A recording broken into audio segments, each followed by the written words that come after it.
ये है the great Indian factory.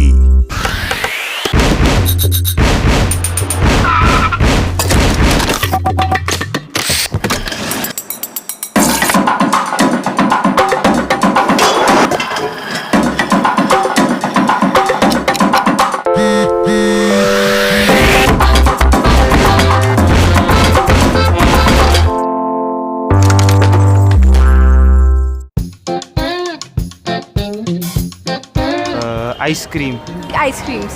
कभी अगर मूड ऑफ हो तो भी आइसक्रीम खाते हैं, कुछ ना हो करने को तो भी आइसक्रीम खा लो। आइसक्रीम की शुरुआत तो 2nd सेंचुरी बीसी से मानी जाती है, लेकिन जब 16th सेंचुरी में मुगलों ने इंडियन आइसक्रीम यानी कुल्फी डेवलप की, तब ये किसी को नहीं पता था कि एक दिन आइसक्रीम्स लोगों की कमजोरी बन जाएगी। पर क्या आपको पता है कि आइसक्रीम बनाई कैसे जाती है? I don't know, but milk से ही बनती है आई थिंक। इसका मुझे पता नहीं कैसे बनती है। चलिए आपको दिखाता हूँ butterscotch cone and mango lick lolly Indian ice cream factory में कैसे बनती हैं। ये है बटरस्कॉच कोन आइसक्रीम बनाने का स्टेप 1। एक वैट में डाला जाता है शुगर। भैया बिना मीठे के तो आइसक्रीम बनने से रही। ओहो, ये तो बहुत ज्यादा चीनी है भाई, देख के ही मुंह मीठा हो गया। और फिर ऐड करते हैं स्टेबलाइजर, ताकि आइसक्रीम स्टोरेज के दौरान श्रिंक ना हो और जल्दी ना पिघले। फिर मिलाया जाता है स्किम्ड मिल्क पाउडर। वाओ, इतना सारा मक्खन!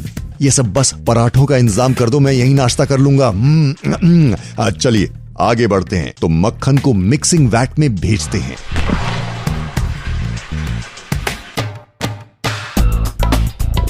दो घंटों तक इसे मिक्स करने के बाद इस मिक्स्ड लिक्विड को 25 सेकंड्स तक 83 to 85 डिग्री सेल्सियस पर पैस्चराइज किया जाता है। पैस्चराइजेशन एक हीटिंग प्रोसेस है जिसमें लिक्विड या फूड के हार्मफुल बैक्टीरियाज को मारकर उन्हें खाने के लायक बनाया जाता है।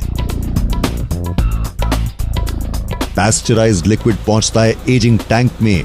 घबराइए नहीं, यहां इसे सालों तक नहीं, सिर्फ 4 घंटों तक एज किया जाता है। अब इसमें फ्लेवर और कलर ऐड किया जाता है। 1.6 मिलीलीटर्स पर केजी के हिसाब से 6000 किलोग्राम्स फ्लेवरिंग टैंक मिक्स में 9.6 लीटर्स बटरस्कॉच फ्लेवर ऐड किया जाता है। आई एम श्योर इसे देखकर अभी से आपके मुंह में पानी आ रहा होगा, पर कंट्रोल गाइस, इसे फ्रीज करना अभी बाकी है। अब इन कोन्स में चॉकलेट पेस्ट स्प्रे किया जाता है ताकि फिलिंग के बाद कोन सॉफ्ट ना हो, और चॉकलेट से आइसक्रीम का टेस्टोमीटर तो और बढ़ जाता है। फिर इनमें semi solidified ice cream -4 degree Celsius पर फिल की जाती है, ऊपर से chocolate mix yummy and topped with roasted nuts. ओह, अब तो मुझसे भी कंट्रोल नहीं हो रहा है। यहाँ हर घंटे 12,000 कोन्स आइसक्रीम बनती हैं। पेपर लिड्स लगाते ही ये यमी कोन पैक हो गए।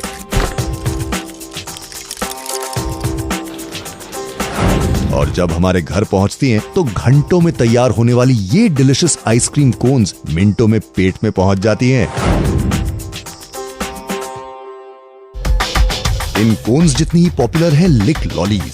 देखते हैं ये लिक लॉलीज कैसे बनाई जाती हैं। शुरुआत होती है चीनी और स्टेबलाइजर के साथ लिक्विड ग्लूकोज मिक्स करके। यहां मैंगो लॉली बन रही है, इसलिए इस वैट में रसीला मैंगो पल्प फीड करते हैं। अब फ्लेवरिंग टैंक में पल्प, एज किया गया शुगर सिरप और फ्लेवर मिक्स करते हैं। इस लिक्विड मिक्सर की कैपेसिटी है 5000 लीटर्स। समझिए एक एवरेज वाटर टैंक का ट्रक जितना मिक्स है ये। और इससे अप्रोक्सीमेटली 1 लाख मैंगो लॉलीज बनाई जाएंगी। मतलब 50 लोग अगर हर दिन 2 लॉलीज भी खाएं, तब भी ये उनके लिए 1000 दिन का कोटा है। जी हां, अब आप विटनेस करने वाले हैं हमारी हिस्टोरिक चुस्की लिक लॉली शेप कैसे लेती है। ये है सिरप फीडर जिससे सभी मोल्ड्स भरे जा रहे हैं, और देखिए लाइन से कन्वेयर में लगे मोल्ड्स फिल हो रहे हैं। यहां एक मशीन स्टिक्स इंसर्ट करती है।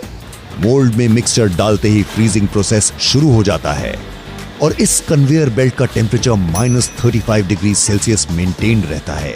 और जैसे ही आइस कैंडी मिक्स एक सर्कल पूरा करती है, ये पूरी तरह जम जाते हैं। जी हाँ, एक सर्कल में सबको जमा डाला।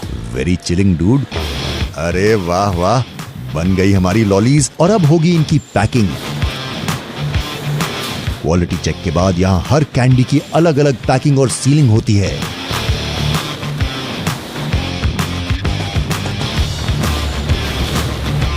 ट्वेंटी आइस लॉलीज के बैच में इन्हें वर्कर्स कार्टन्स में पैक करते हैं। इस आइसक्रीम फैक्ट्री में पर आवर 12,000 कैंडीज का प्रोडक्शन होता है।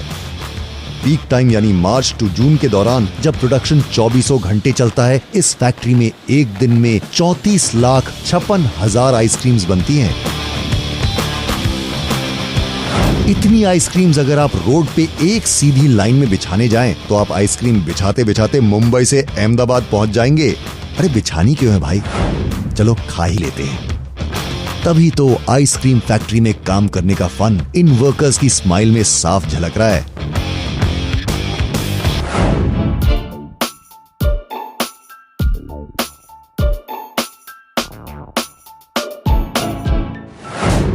इंडिया में पहली सेल्यूलर कॉल हुई 31 जुलाई 1995 के दिन। 21 साल बाद 2016 में इंडियन मोबाइल सब्सक्राइबर्स ने 100 करोड़ का आंकड़ा पार कर लिया और अब इसके बिना लाइफ अधूरी सी लगती है। My mobile is everything for me. Mobile is like a heart now. I wake up with it and I go to bed with it. पर जिस मोबाइल के बिना आप जी नहीं सकते, आइए देखते हैं ये मोबाइल्स आखिर बनते कैसे हैं। सबसे पहले LCD टच पैनल का विजुअल इंस्पेक्शन करते हैं। भैया टच फोन में सारा काम तो टच पैनल से ही होता ना, तो इसका परफेक्ट होना जरूरी है। ओके होने पर टच पैनल को आगे भेजते हैं। दूसरी तरफ ग्लू मशीन से फ्रंट हाउसिंग पर ग्लू लगाई जाती है।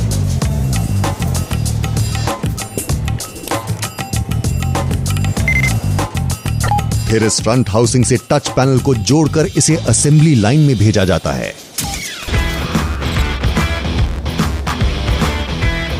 असेंबली फ्लोर एक इनर्ट इलेक्ट्रोस्टैटिक फ्लोर होता है, यानी ये फ्लोर इलेक्ट्रोस्टैटिक चार्ज अब्सॉर्ब करती है और क्योंकि इलेक्ट्रोस्टैटिक डिस्चार्ज फोन के पार्ट्स को डैमेज कर सकता है, इसीलिए इनर्ट इलेक्ट्रोस्टैटिक फ्लोर होना जरूरी है।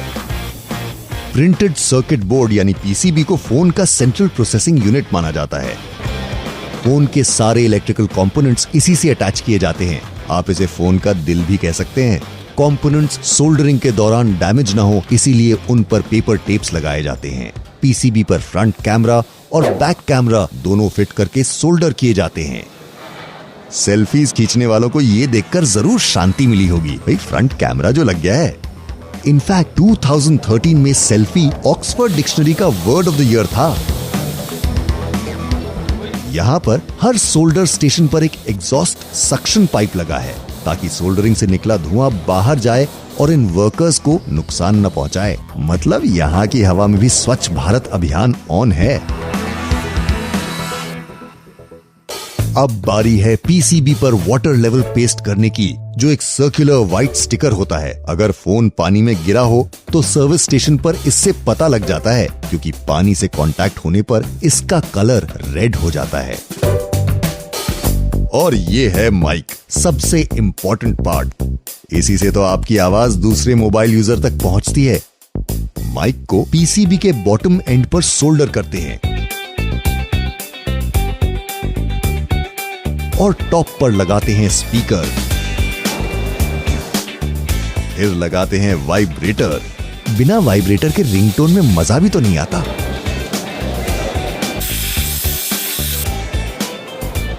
फिर एलसीडी और टच पैनल को पीसीबी से केयरफुली जोड़ा जाता है और साइड स्लॉट्स पे वॉल्यूम और पावर बटन फिक्स करते हैं। और अब मोबाइल की मिडिल हाउसिंग में वाईफाई और जीएसएम फिट किया जाता है ताकि वाईफाई जोन में जाते ही हमारा फोन हाई स्पीड इंटरनेट से जुड़ जाए। अगले स्टेशन पर इस मिडिल हाउसिंग को सेमी असेंबल्ड डिवाइस से जोड़ते हैं। अब होती है आरएफ यानी radio frequency testing. Mobile phone पर बातें रेडियो फ्रीक्वेंसी की वजह से हो पाती हैं। ये वर्कर असेंबल डिवाइस में बैटरी डालकर सिग्नल ट्रांसमिशन या कहिए डिवाइस की रिसीविंग पावर टेस्ट कर रही हैं। यहीं जीएसएम और वाईफाई रेंज टेस्ट होती है, जिससे ऑटोमेटिकली सिस्टम पास या फेल करता है। इस स्टेशन पर कैमरा, टच और साउंड टेस्ट किए जाते हैं। भाई गॉड यार, इस फोन को तो स्कूल के बच्चों से भी ज्यादा टेस्ट देने पड़ रहे हैं। आपको क्या लग रहा है, ये वर्कर फ्री टाइम में खेल रहा है? जी नहीं, स्क्रीन पर 2 डॉट्स को कनेक्ट करके एलसीडी टेस्ट किया जा रहा है।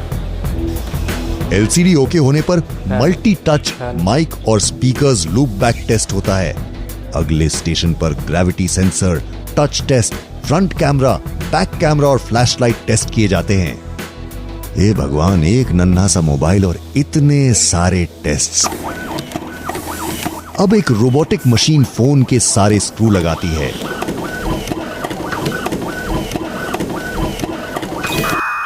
लीजिए, बन गया आपका favourite companion, your mobile phone.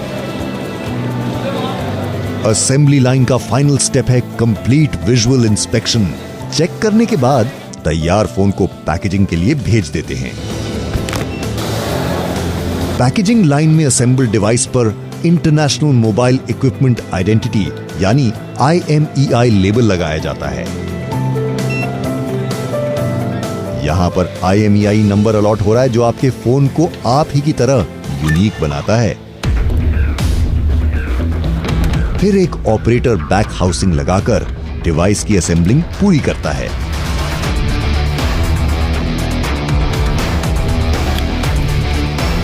इस फैक्ट्री में एक साल में 3 करोड़ मोबाइल फोन्स बनते हैं।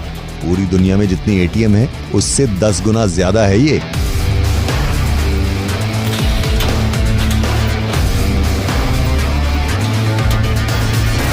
इतनी सावधानी से असेंबल किए गए इन फोन्स को हम अक्सर केयरलेसली यूज करते हैं। अब जब आपको पता चल ही गया है एक फोन की असेंबली होने में कितनी सावधानी बरती जाती है, तो आप भी नेक्स्ट टाइम सेल्फी थोड़ा केयरफुली खींचिएगा।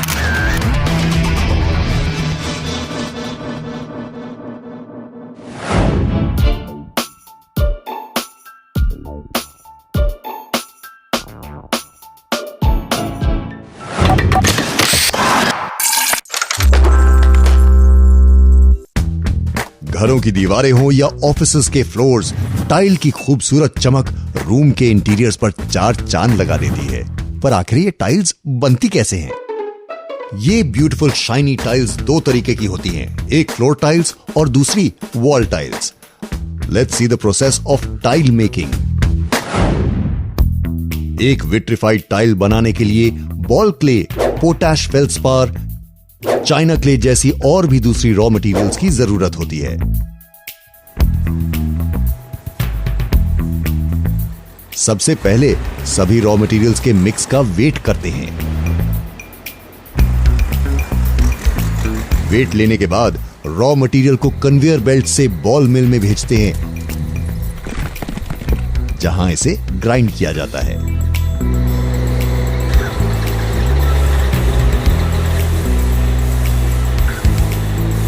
ग्राइंडिंग के बाद रॉ मटेरियल में पानी मिलाकर स्लरी बनाते हैं, ताकि मिक्सचर में से स्टोन्स या दूसरे मेटल फिल्टर हो जाएं।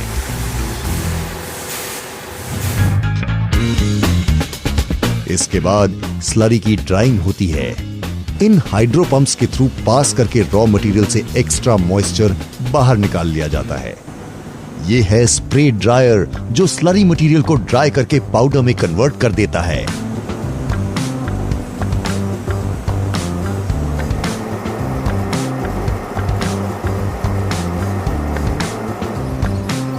पाउडर को इस मशीन में फिल्टर करने के बाद कन्वेयर बेल्ट पे आगे भेजते हैं, जिस पर लगी फिल्टर मशीन्स बड़े ग्रैन्यूल्स फिल्टर करती है। अब इस हाइड्रोलिक मशीन में पाउडर हाइड्रोलिक फोर्स से प्रेस किया जाता है और 60 बाय 60 सेंटीमीटर्स की टाइल्स बनाई जाती हैं। इसके बाद होती है बेकिंग। अब ये टाइल्स फर्नेस में जा रही हैं, जहां 90 से 210 डिग्री सेल्सियस पर बेक होकर टाइल्स का मॉइस्चर सूख जाता है और टाइल्स सेमी फर्म शेप ले लेती हैं। फिर एयर ब्लोअर से डर्ट हटाई जाती है। अब जब तक धूल नहीं हटाएंगे टाइल्स कैसे चमकेंगी? आगे वाटर स्प्रे से टाइल्स को ठंडा ठंडा कूल करते हैं, क्योंकि गर्म टाइल पर प्रिंटिंग नहीं होती। यहाँ टाइल्स को एनगोब लिक्विड मटेरियल के फाउंटेन में 2 बार नहलाया जाता है। ये एक तरह का एडिसिव है। अगले स्टेप में टाइल पर होने वाली डिजाइनिंग इसकी वजह से ही चिपकती है। अब टाइल्स अपर लेयर डिजाइनिंग के लिए तैयार हैं, जिसे ग्लेज एप्लीकेशन कहते हैं। यहां टाइल्स पर डिजाइन को डिजिटली प्रिंट किया जाता है। देखा, डिजिटल इंडिया कहां काम आसान कर रहा है। इसी स्टेप के बाद सेम टू सेम दिखने वाली टाइल्स को अपनी एक अलग पर्सनैलिटी मिल जाती है। इसके बाद टाइल्स फायरिंग प्रोसेस के लिए फिर से फर्नेस में भेजी जाती हैं। यहां टाइल्स 90 से 1224 डिग्री सेल्सियस टेम्परेचर के अलग अलग लेवल्स से गुजरती हैं। 1224 degree Celsius, wow guys, volcano से निकलने वाले लावा का टेम्परेचर 700 से 1200 डिग्री सेल्सियस होता है और ये टाइल्स 1224 डिग्री सेल्सियस टेम्परेचर भी झेल लेती हैं। क्या बात है। इस बर्निंग प्रोसेस के बाद टाइल्स को ऐसे स्टैक करते हैं जिससे इनकी मजबूती टेस्ट हो जाती है। वाह, स्टैकिंग की स्टैकिंग और टेस्टिंग की टेस्टिंग। स्टैकिंग के बाद टाइल्स की पॉलिशिंग की जाती है। उससे पहले एक स्क्वेरिंग मशीन टाइल्स की एजेस को परफेक्ट करती है। यहां पानी से टाइल्स की अपर लेयर को कूल रखा जा रहा है ताकि वो टूटे नहीं। फाइनली 2 लेवल्स में पॉलिशिंग होती है, जिसके बाद टाइल्स को उसका एक्चुअल लग्जूरियस लुक मिल जाता है। पॉलिशिंग के बाद शाइनी टाइल्स की ड्यूरेबिलिटी चेक करने के लिए रैंडम टेस्ट्स होते हैं।